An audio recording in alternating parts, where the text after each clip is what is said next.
Kodaikanal Resort plots for sale. For more information, contact 7667008999. tnecod.com மரபுசார் தற்சார்பு online விற்பனையகம். ஈழப்போர் என்று சொல்வதற்கு கூட எனக்கு தயக்கமாக இருக்கிறது.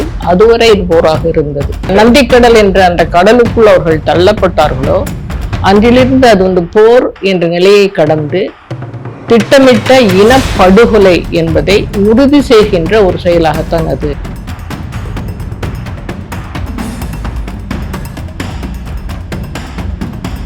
இறுதிப்போர் 2009 இறுதிப்போர் நடைபெற்ற காலத்தில் தமிழகம் என்னவெல்லாம் செய்திருக்கலாம், தமிழகத்தில் இருக்கிற கட்சிகள் என்னவெல்லாம் செய்திருக்கலாம் என பல பேர் கூறுகிறார்கள். அவ்வாறு எழுத்தாளர் ராஜேந்திர சோழன் அவருடைய மண்மொழி இதழில் ஒரு கருத்தை கூறினார். எது எப்படியாக இருந்தாலும் யார் எந்த நாடுகள் துணைக்கு போனாலும் இங்கு இருக்கிற 8 கோடி தமிழர்களில் 5000 பேர் அல்லது 5 லட்சம் பேர் ஒரு திடலில் திரண்டு இந்த போரை நிறுத்தும் வரை இந்த இடத்தை விட்டு நகர மாட்டோம் என்று கூறக்கூடிய மன திரட்சியும் ஒரு ஆதரவும் ஏன் இங்கு கிடைக்காமல் போனது என்பதுதான். 2 காரணம். ஒன்று ராஜீவ்காந்தி அன்றைய இந்திய பிரதமர் என்று சொல்லவில்லை, பிரதம வேட்பாளராக இருந்த ராஜீவ்காந்தி பக்கத்தில் இருக்கிற ஸ்ரீபெரும்பூரில் வைத்து மனித விடுகுண்டால் கொல்லப்பட்டார். கொல்லப்பட்டது கொன்றது யாராக இருந்தாலும் அந்த பழி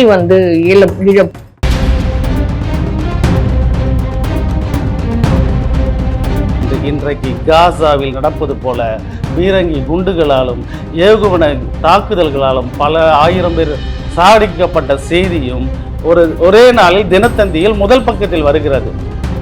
இது திராவிட அரசியலின் துரோகம் என்று பலர் கூறுகிறார்கள்.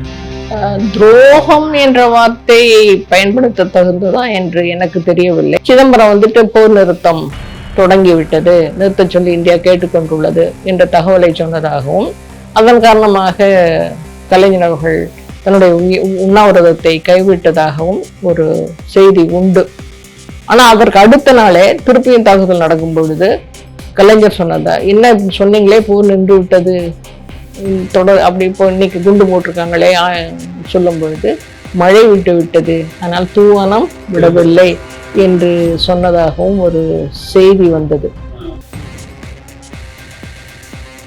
குறிப்பாக திமுகவினுடைய பங்கு போர் நிறுத்தத்தில் அல்லது அந்த போரில் நெகட்டிவாகத்தான் சில ஈழத்தமிழர்களால் இன்று வரை பார்க்கப்படுகிறது. அது ஒரு பாசிட்டிவ். ஆனால் அவருடைய அந்த எண்ணம் தவறானது என்பதுதான் என்னுடைய கருத்து. ஒரு இனம் அழிக்கப்படுவதை எந்த ஒரு அரசியல்வாதி, அதாவது அந்த இனத்தை சேர்ந்த அரசியல்வாதியும் ஏற்றுக்கொள்ள மாட்டான். ஏனென்றால் இனத்தின் பெருமையை பேசி பேசி வளர்ந்ததுதான்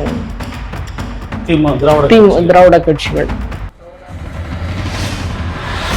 ஆமா, இன்னொரு வருத்தமான ஒரு உண்மையையும் நான் சுட்டிக்காட்ட வேண்டும்.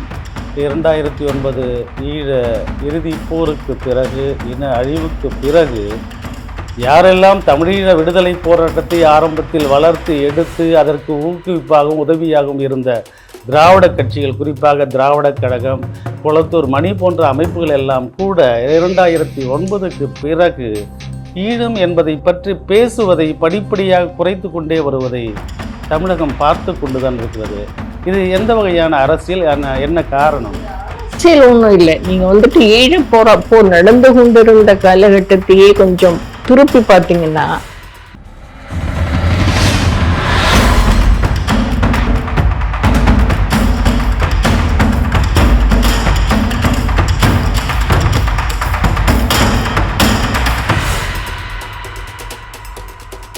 மதிப்பிற்குரிய பேராசிரியரும் பெண்ணியல் செயல்பாட்டாளராகவும் தற்போது நாடு கடந்த தமிழீழ அரசின் பாராளுமன்ற உறுப்பினராகவும் இருக்கிற பேராசிரியை சரஸ்வதி அவர்கள்.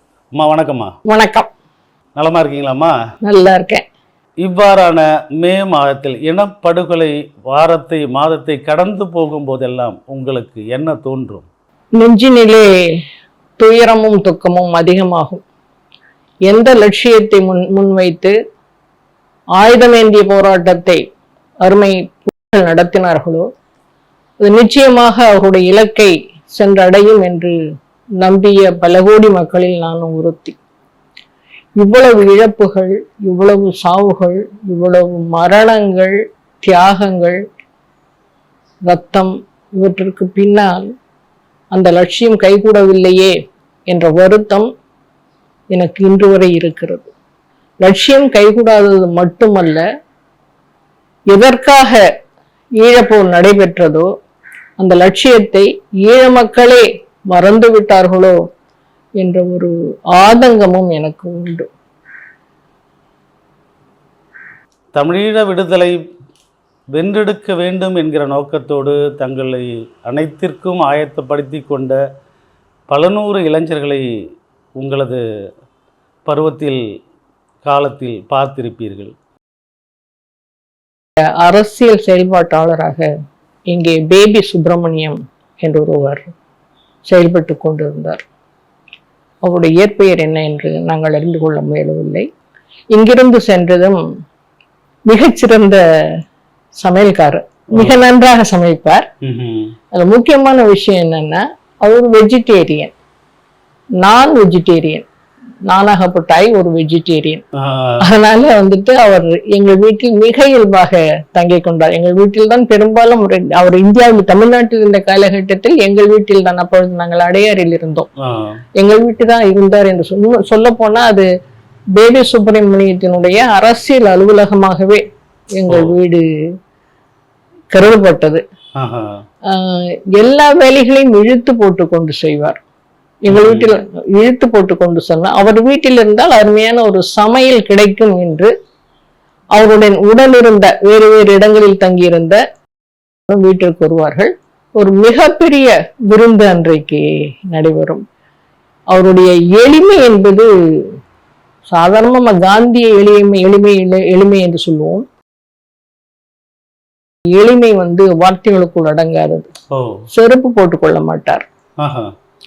அயன் செய்த வேட்டியவோ சட்டையவோ போட்டுக்க மாட்டார். தோல்ல ஒரு பை, ஒரு ஜோல்னா பை, அதற்குள்ள இந்த இயக்கம் சம்பந்தமான அனைத்து டாக்குமெண்ட்ஸும் அதுக்குள்ள இருக்கும். அது ஒரு பழைய பை.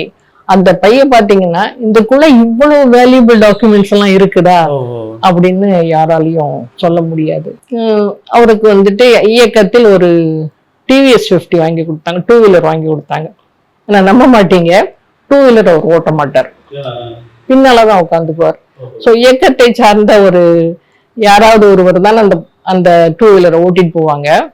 அப்ப கிட்டு இருந்த காலம், கிட்டு சொல்லுவாரு, அக்கா 2 வீலருக்கு டிரைவர் வச்சுக்கிட்ட ஒரே ஆளு பேபி தான்க்கா அப்படின்னு கிண்டல் பண்ணுவாரு. அப்படி 2 வீலர்ல போனா கூட எங்க போறேன் எதுக்கு போறேன் அப்படின்னு ஒரு வார்த்தையை சொல்ல மாட்டேன். நிறைய பேசுவாரு. நான் தப்பி தவறையும் இயக்கத்தை பற்றியோ இயக்கத்தின் நடவடிக்கைகளை பற்றியோ ஒரு வார்த்தை கூட அவரு சொல்ல மாட்டார். அவ்வளவு ரகசியம் காப்பவர் அவர். நம்ம எல்லாம் நம்ம வீட்டு நம்பர் கூட, போன் நம்பர் கூட ஞாபகம் இருக்காது. ஆனா எந்த விதமான டைரக்ட் இல்லாம கிட்டத்தட்ட 1000 போன் நம்பரை ஒரு நினைவுல வச்சிருந்தாரு. ஏன்னா அது ஏதோ டைரக்டரியில எழுதி வச்சிருந்தா அது அடுத்தவங்க பார்க்கும்போது அவங்கள காட்டி கொடுத்த மாதிரி ஆயிடுமே அப்படின்றதுனால யாரோட போன் நம்பரையும் அவர் எழுதியே வச்சுக்கல. யாருக்காவது போன் பண்ணா கூட அதை பண்ண உடனே அழிச்சிடுவார். அப்படி ஒரு நல்ல என்ன சொல்றது மெமரி பவரும் டிசிப்ளினும் உடைய ஒரு அருமையான மனிதர். 2009 இறுதி போரில் பல லட்சக்கணக்கான தமிழர்களுடன் அந்த போர் மௌனிக்கப்பட்ட போது தமிழகத்தின் பங்கு பற்றி இன்றைக்கும் ஒரு கேள்விக்குறியாகவே கேட்கப்படுகிறது. குறிப்பாக திராவிட அரசியலின் ஒரு தோல்வியாகவும் அது வரலாற்று ஆசிரியர்களாலும் நடுநிலையாளர்களாலும் கொள்ளப்படுகிறது. இன்றைக்கு நாடு கடந்த தமிழீழ அரசாங்கத்தின் ஒரு பொறுப்புள்ள அவை உறுப்பினராக உள்ள தங்களின் கருத்து இது பற்றி என்ன? ஈழப்போர்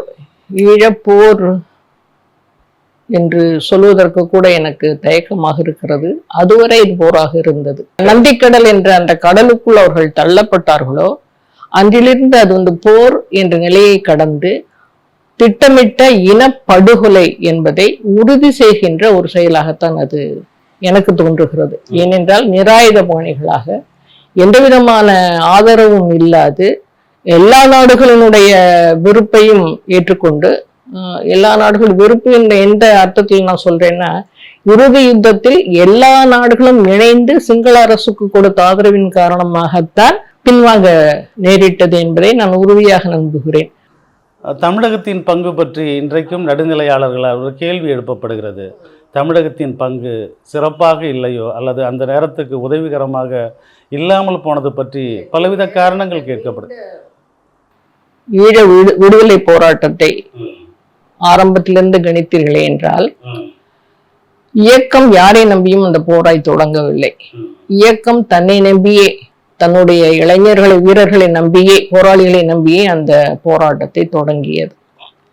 இந்திய அரசு தன்னுடைய அரசியல் நலன்களுக்காக போராளிகளை சிலரை முதலில் ஆதரிக்க தொடங்கியது. பின்னாலே இவர்களுக்கும் போராளிகளுக்கு பயிற்சி கொடுத்து அனுப்பிச்சு. ஏனென்றால் இவர்களை வைத்து, போராளிகளை வைத்து சிங்கள அரசை மிரட்ட வேண்டும், சிங்கள அரசை தன் சொற்படி கேட்க வைக்க வேண்டும் என்ற ஒரு நோக்கம் இந்திய அரசுக்கு இருந்தது. எனவே போராளி சில போராளி இயக்கங்கள் அதை இந்திய அரசுக்கு உடன்பாடாக இருந்தன. ஆனால் இயக்கம் அதை ஏற்றுக்கொள்ளவில்லை. எங்களுடைய பயணம் எங்கள் முடிவுபடியே நடக்கும் என்று அவர்கள் நினைத்தார்கள், திட்டமிட்டு செயல்படுத்தினார்கள். நம்ம குறுக்கிடுவதற்கு மன்னிக்கணும். இறுதி போர் 2009 இறுதி போர் நடைபெற்ற காலத்தில் தமிழகம் என்னவெல்லாம் செய்திருக்கலாம், தமிழகத்தில் இருக்கிற கட்சிகள் என்னவெல்லாம் செய்திருக்கலாம் என பல பேர் கூறுகிறார்கள். அவ்வாறு எழுத்தாளர் ராஜேந்திர சோழன் அவருடைய மண்மொழி இதழில் ஒரு கருத்தை கூறினார். எது எப்படியாக இருந்தாலும், யார் எந்த நாடுகள் துணைக்கு போனாலும், இங்கு இருக்கிற 8 கோடி தமிழர்களில் 5000 பேர் அல்லது 5 லட்சம் பேர் ஒரு திடலில் திரண்டு இந்த போரை நிறுத்தும் வரை இந்த இடத்தை விட்டு நகர மாட்டோம் என்று கூறக்கூடிய மன திரட்சியும் ஒரு ஆதரவும் ஏன் இங்கு கிடைக்காமல் போனது என்பதுதான். 2 காரணம். ஒன்று ராஜீவ்காந்தி, அன்றைய இந்திய பிரதமர் என்று சொல்லவில்லை, பிரதம வேட்பாளராக இருந்த ராஜீவ்காந்தி அவர் பக்கத்தில் இருக்கிற ஸ்ரீபெரும்பூரில் வைத்து மனித விடுகுண்டால் கொல்லப்பட்டார். கொல்லப்பட்டது, கொன்றது யாராக இருந்தாலும் அந்த பழி ஈழ மீது விழுந்தது. அந்த காலகட்டத்தில் இப்படிப்பட்ட ஒரு இளம் தலைவரை கொல்லுவதற்கு இவர்கள் காரணமாகிவிட்டார்களே என்ற அந்த கோபமும் தமிழ் மக்களுக்கு இருந்தது. பின்னொரு காலகட்டத்தில் தலைவர் அவர்களே கூறினார்கள், அது ஒரு துயர சம்பவம், துன்பியல் சம்பவம் என்று கூறினார்கள். எனவே அந்த கோபத்தின் காரணமாகவும் சரியான அரசியல் வழிகாட்டுதல் இல்லாத காரணத்தினாலும், அரசியல் கட்சிகள் அனைத்தும் கைவிட்ட காரணத்தினாலும் இங்கே அப்படிப்பட்ட ஒரு நிகழ்வு நடைபெற வாய்ப்பு இல்லாமல் போய்விட்டது. உங்களுக்கு ஒரு தகவல் தெரியும் என்று நான் நினைக்கிறேன். நாங்கள் ஒரு 100 பெண்கள் சோனியா காந்தி அவர்களே, ஈழத்தில் நடக்கும் இனப்படுகொலையை தடுத்து நிறுத்துங்கள் என்ற ஒற்றை கோரிக்கையை முன்வைத்து நம்முடைய வை கோபால்சாமி இருக்கிறார் அல்லவா, மதிமுக தலைவர், அவருடைய அலுவலகத்தின் முன் வாயிலில் சாகுவரை உண்ணாவிரதம் இருந்தோம். நானும் அந்த நேரத்தில் நாங்கள் அங்கே உங்களை பார்த்ததும் ஞாபகத்துக்கு வருகிறது. அந்த உண்ணாவிரதத்தை மேற்கொள்வதற்கு நாங்கள் சரியான ஒரு இடத்தை தேடி அலைந்தோம். யாருமே இடத்தை கொடுத்துக்க மறுத்து விட்டார்கள். கல்யாண மண்டபங்கள் உட்பட எல்லாருமே முதல்ல அட்வான்ஸ் வாங்கிக்குவாங்க, அப்புறம் போலீஸ் போய் மிரட்டும், உடனே கூப்பிட்டு அட்வான்ஸை திருப்பி கொடுத்துட்டு, இல்லைம்மா நீங்கள் நடத்தக்கூடாது, அப்புறம் எங்களுக்கு போலீஸ் கடுபிடி அப்படின்னு சொல்லிட்டு இப்படி ஓடி ஓடி ஃப்ரம் பில்லர் டு போஸ்ட் என்று சொல்வார்களே, அப்படி ஓடி ஓடி கொண்டிருந்ததை பார்த்த வைகோ அவர்கள், உங்களுக்கு ஆட்சேபனை இல்லை என்றால் நீங்கள் என்னுடைய அன்னை தாயகத்தின் வாசல்ல வந்துட்டு நீங்க இருக்கலாம், இதனால எனக்கு ஏதாவது பொலிட்டிக்கல் அட்வான்டேஜோ அப்படின்னு நீங்க நினைக்க வேண்டிய அவசியம் இல்லை.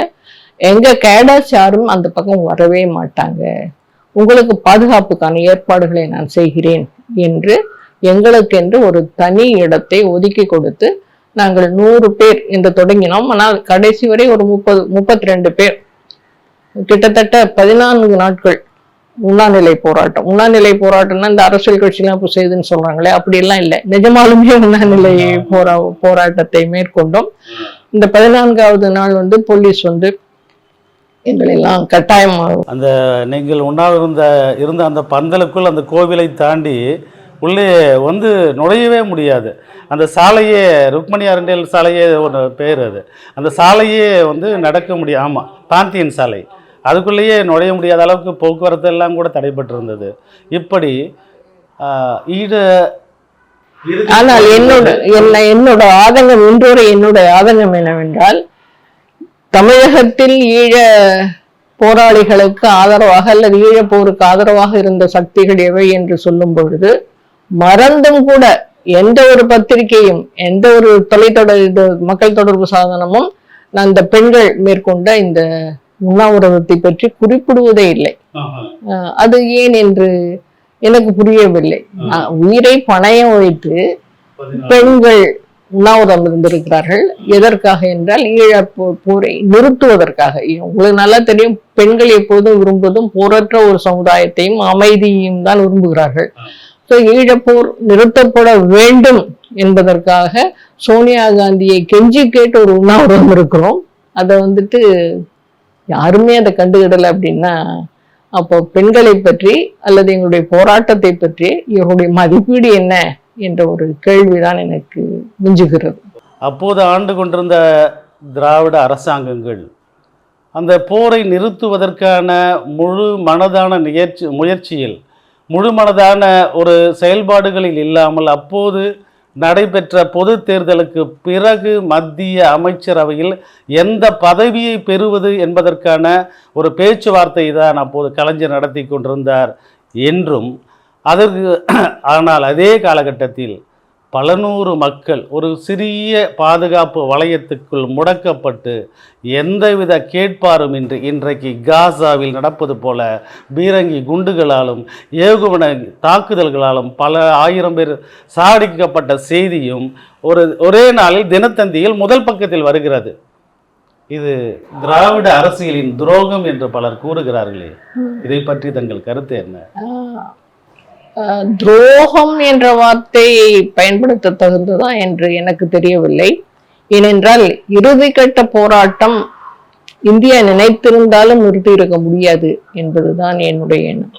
ஏனென்றால் உலக நாடுகள் எல்லாம் இங்கு பார்த்தா தெரியும், ஒரு 22 நாடுகள் ஒன்றிணைந்து சிங்கள அரசாங்கத்திற்கு ஆதரவாக, ஏனென்றால் இவர்கள் பயங்கரவாதிகள் என்று முத்திரையிட்டப்பட்டவர்களாகிவிட்டார்கள், ஆதரவாக அந்த போரை நடத்தின. அந்த 24 32 ஏதோ ஒரு நாடுகளின் எண்ணிக்கை. அந்த நாடுகள் அனைத்தும் இந்த பயங்கரவாதிகளை பூண்டோடு ஒழிக்க வேண்டும் என்று கங்கணம் கட்டி கொண்டிருக்கும் பொழுது தமிழ்நாடு நினைத்தால், தமிழ்நாடு ஏற்கனவே சொன்ன மாதிரி, பெரியார் சொன்ன மாதிரி, நாங்களே இன்னொருத்தனுக்கு அடிமையா இருக்கிறோம், நாங்க எப்படி ஈழ விடுதலைக்கு குரல் கொடுக்க முடியும் என்று செல்வநாயகம் அவரிடம் பேசியதாக ஒரு செய்தி உண்டு. தமிழ்நாடு அரசு கலைஞர் செய்ய வேண்டியதெல்லாம், செய்ய முடிந்ததெல்லாம் நடுவண் அரசுக்கு சொல்லி போரை நிறுத்த சொல்லு, அந்த ஏற்பாடு தான் அவரால் செய்திருக்க முடியும். உங்களுக்கு நினைவிருக்கும் என்று கருதுகிறேன். அப்பொழுது ப. சிதம்பரம் அவர்கள் போர் நிறுத்தப்பட்டு விட்டது, அதாவது அதற்காக கலைஞர் நாங்க உண்ணாவிரதம் இருந்து முடிஞ்ச பின்னால 2 நாள்ல கலைஞர் உண்ணாவிரதம் கடற்கரையில தொடங்குது, ஞாபகம் இருக்குன்னு நினைக்கிறேன். ஒரு எல்லா வசதிகளோட அப்படி கலைஞர் உண்ணாவிரதம் ஒரு செய்திக்காக சொல்றோமா. அப்ப நான் சேப்பாக்கத்துல இருந்தேன். காலையில 5:30 6 மணிக்கு கடற்கரை சாலையில நடைபயிற்சிக்கு போவேன். அப்போ தான் ஒரே ஒரு காரில் வராரு. ஒரு 5 நிமிடம் கழித்து தான் பாதுகாப்பு எல்லாம் வருது. கலைஞர் தனியாக வர்றதை அன்றைக்கி தான் நான் பார்க்குறேன். பார்த்தா அதுக்கப்புறம் வந்து பாதுகாப்பு படைகள் வருது. ஒரு அரை மணி நேரத்தில் வந்து சென்னையில் அது ஒரு செய்தியாகி ஒரு பெரிய இதுவே நடந்தது. அது நல்ல நினைவுக்கு இருக்குது. ஆனால் அது அவர் முன்னாடியே அந்த செஞ்சுருக்கலாமோ? ஆனால் அது பாதி அது இந்த இவர் சொல்லுவார், ராஜாஜி சொல்லுவார், மிஸ்ஸிங் எ மீல்னு சொல்லிட்டு காலையில் வந்துட்டு மத்தியானத்தை அப்புறம் சிதம்பரம் வந்துட்டு போர் நிறுத்தம் தொடங்கி விட்டது, நிறுத்த சொல்லி இந்தியா கேட்டுக்கொண்டுள்ளது என்ற தகவலை சொன்னதாகவும் அதன் காரணமாக கலைஞர் அவர்கள் தன்னுடைய உண்ணாவிரதத்தை கைவிட்டதாகவும் ஒரு செய்தி உண்டு. ஆனால் அதற்கு அடுத்த நாளே திருப்பியும் தாக்குதல் நடக்கும் பொழுது கலைஞர் சொன்னதா, என்ன சொன்னீங்களே போர் நின்று விட்டது தொடர் அப்படி இப்போ இன்னைக்கு குண்டு போட்டிருக்காங்களே சொல்லும் பொழுது மழை விட்டு விட்டது, ஆனால் தூவானம் விடவில்லை என்று சொன்னதாகவும் ஒரு செய்தி வந்தது. ஆனால் கலைஞர் செய்த தன்னுடைய ஈழத்து விடுதலைக்காக புலிகளுக்காக 2 முறை ஆட்சி இழந்தது திமுக அரசு.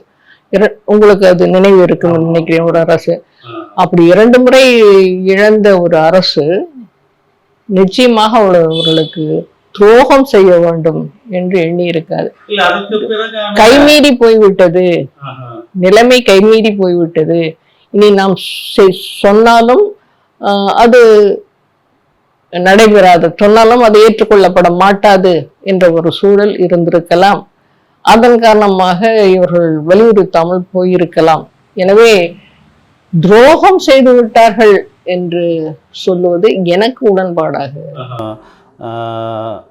ஏறக்குறைய அந்த நேரத்தில் திராவிட இயக்கங்கள், திராவிட அரசினுடைய நிலைப்பாடு அப்படி இருந்தாலும் கூட அதற்கு பின்னால் வருகிற இன்றைய நடைமுறை போக்குகளை பார்க்கும்போது அவ்வாறு கூறும் சிலரின் கருத்து உண்மையாக இருக்குமோ என்று தோன்றுகிறது. அது எப்படி என்று கேட்கிறீர்களா?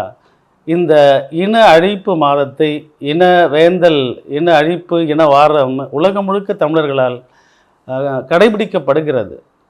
ஆனால் திராவிட கட்சிகளில் திராவிட கழகம் உட்பட, திமுக உட்பட, அதிமுக உட்பட இந்த இன அழிப்பை பற்றி அவர்கள் எதுவும் குறிப்பிடுவதில்லை. அவர்களது இயக்கங்களிலும் அதை கடைபிடிப்பதில்லை. நாங்கள் கண்டு வருகிறீர்களா? இல்லைன்னா மதிமுக நடத்துறாங்க, இல்ல மதிமுக நடத்தது, விசிக நடத்தது, நம்ம சேவித்தமிழ் இவங்க எல்லாரும் கட்சிகளும் ஆளுகின்ற கட்சியை பற்றி தான் நம்ம பேசுறோம். தன்னுடைய அதிகாரத்தை காப்பாற்றிக் கொள்ள வேண்டும், நடுவண் அரசை, ஒன்றிய அரசை பகைத்துக் கொள்ளக்கூடாது, நாம் நல்ல பிள்ளையாகவே இருந்து நம்மாலான உதவிகளை செய்வோம் என்ற ஒரு நோக்கமாக இருக்கலாம். எதிர்த்து கொண்டு எதுவுமே நடக்காமல் இருப்பதற்கு, எதிர்க்காமல் எதையாவது செய்ய முடியுமோ என்ற ஒரு ராஜதந்திர போக்காகவும் கூட அது இருக்கலாம் என்று நான் கருதுகிறேன். ஏன்னால் நீங்கள் சொன்னது போல போரில் திராவிட கட்சிகளின் பங்கு, குறிப்பாக திமுகவினுடைய பங்கு போர் நிறுத்தத்தில் அல்லது அந்த போரில்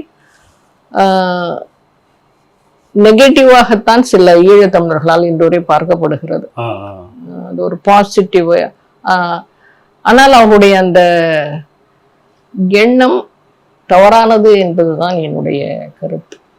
ஒரு இனம் அழிக்கப்படுவதை எந்த ஒரு அரசியல்வாதி, அதாவது அந்த இனத்தை சேர்ந்த அரசியல்வாதியும் ஏற்றுக்கொள்ள மாட்டான். ஏனென்றால் இனத்தின் பெருமையை பேசி பேசியே வளர்ந்ததுதான் திராவிட கட்சிகள்.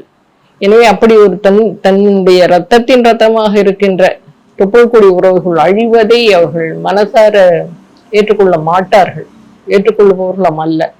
நீங்க சொன்ன தலைமை கூட ஒரு நிலைப்பாடு இருக்கலாம். ஆனால் இன்றைக்கும் தொண்டர்களை நீங்கள் கேட்டால் டிகிரி பார்த்தீங்கன்னா அவர்களுக்குள்ள ஈழ ஆதரவு அப்படின்ற ஒரு ரத்தம் ஓடுறதை நீங்க பார்க்கலாம். ஆனால் முடிவெடுக்க வேண்டிய இடத்தில் அவர்கள் இல்லை.